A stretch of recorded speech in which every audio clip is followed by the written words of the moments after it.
Hi, welcome back to Show and Sell. My name is Scott. Another weekend, that means auctions and yard sales. Let's see what I found. Here we have the items that I picked up at auction. All in at this particular auction, including fees, $19.69.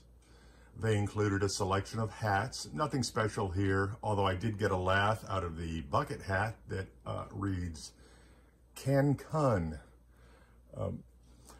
a Utopia turbo winder, VHS rewinder, which does work, it has been tested.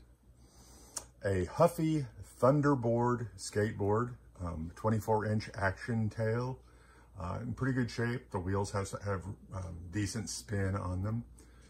A Radio Shack weather station, again, it was tested and does work. There was a second weather station, another brand. The batteries had corroded. There was nothing to salvage, so I had to toss it. A Hoover, of all things, a Hoover vacuum cleaner remote, which I was able to test. And a selection of toys that were in a bucket. There were a few other things. These were the items that I salvaged. From 1973, a selection of cookie cutters. In some places I've read that they went with an easy bake oven, and others that they went with Play-Doh. A Darkwing Duck cereal promotion from Bubble Maker gun from 1996, I believe it was. And a selection of American bricks, connecting bricks.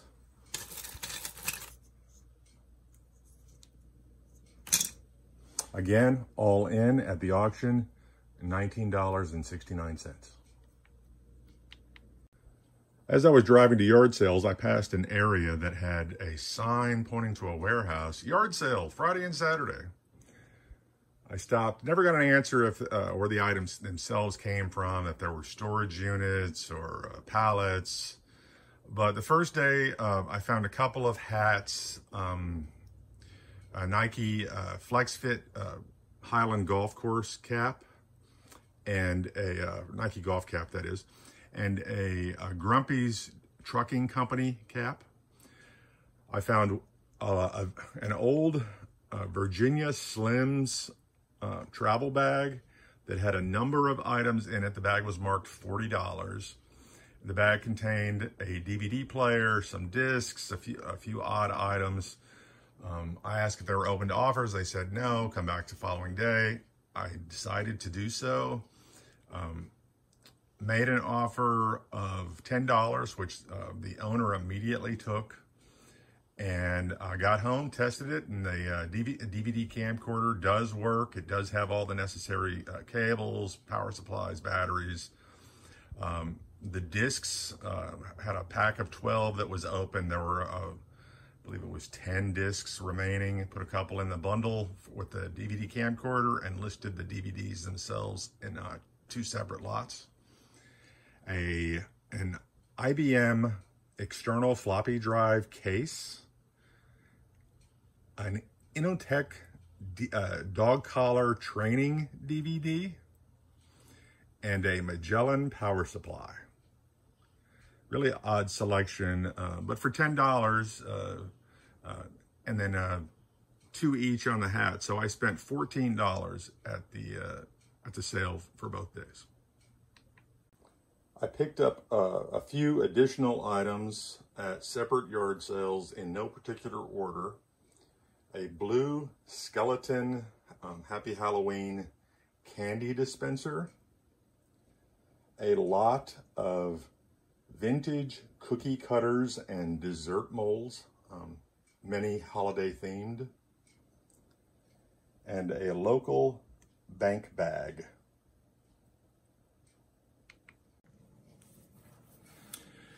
Well, what'd you think? In no particular order, the bank bag was the first auction that I went to this weekend. It was a home decor auction, probably my least favorite types of auctions to go to. I was just looking for something to buy, excuse me, and I got the bank bag for $25. It's currently, actually, it was already listed, one just like it. But I listed it for $18 or $19. Here's the thing, I paid a quarter. It's not gonna take much, even if I discount it again and a couple of times, it's not gonna take much to get my money back. I paid $1 for the blue M&M. It's a Halloween decor piece. It's unusual. I haven't actually seen that particular, you know, with the skeleton face on the M&M feature before. It's a candy dispenser. It is Halloween. It's gonna sell. They average around $20, $25. I paid $1. The cookie cutters, I paid $2. I managed to make 5 lots out of the cookie cutters, which included making one with all the little red-handled cookie cutters, some of the vintage holiday-themed larger cookie cutters, the dessert molds. I believe there were some Jell-O molds. Made 5 lots. They average $8 to $15 per lot. I paid $2. I went to the warehouse sale. The first day I went, I picked up 2 hats. I paid $2 each. I was really just looking for something to make going out that day worthwhile. And at $4, I figured each hat $10 to $15, listing them at $15. If they sell, make my money back, make, you know, a Starbucks.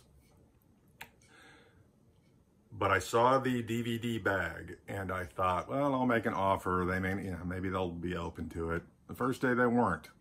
Suggested that I come back. They actually mentioned they were getting another truck in. When I came back the next day, lots of the merchandise was just gone. And but the bag was still there.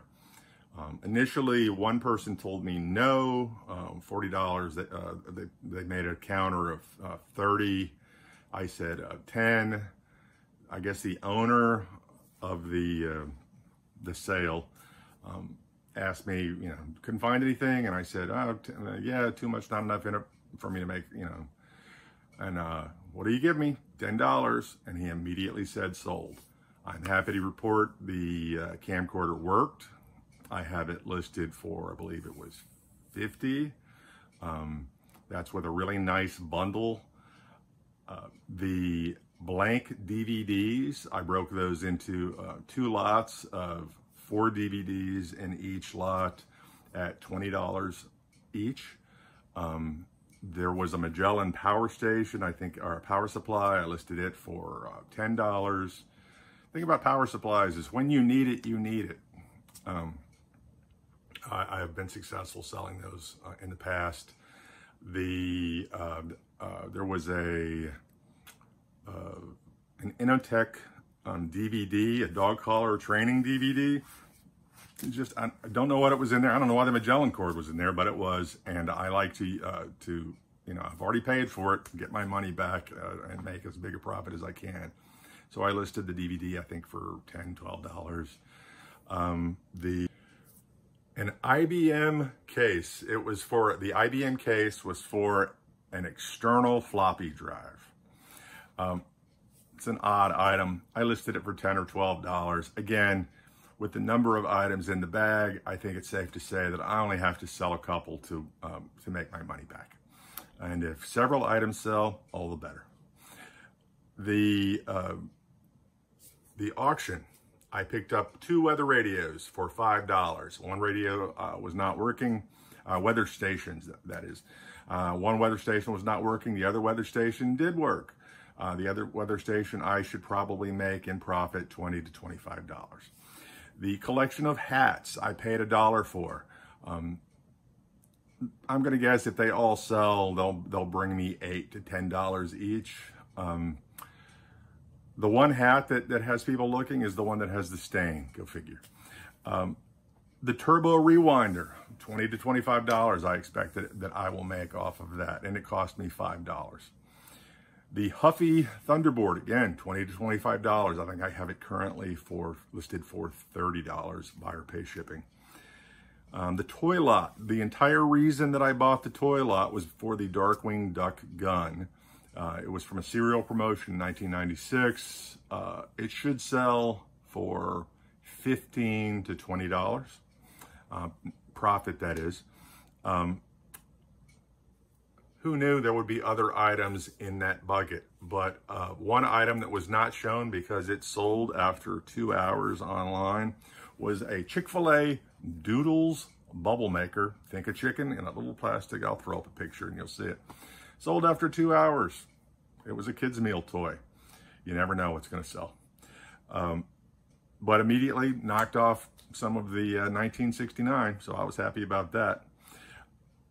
Lastly, in the bucket of odd toys were a number of connecting bricks. They look like a Lego knockoff. Well, after a little research into the names on the various bricks, I was wrong. They were not a Lego knockoff.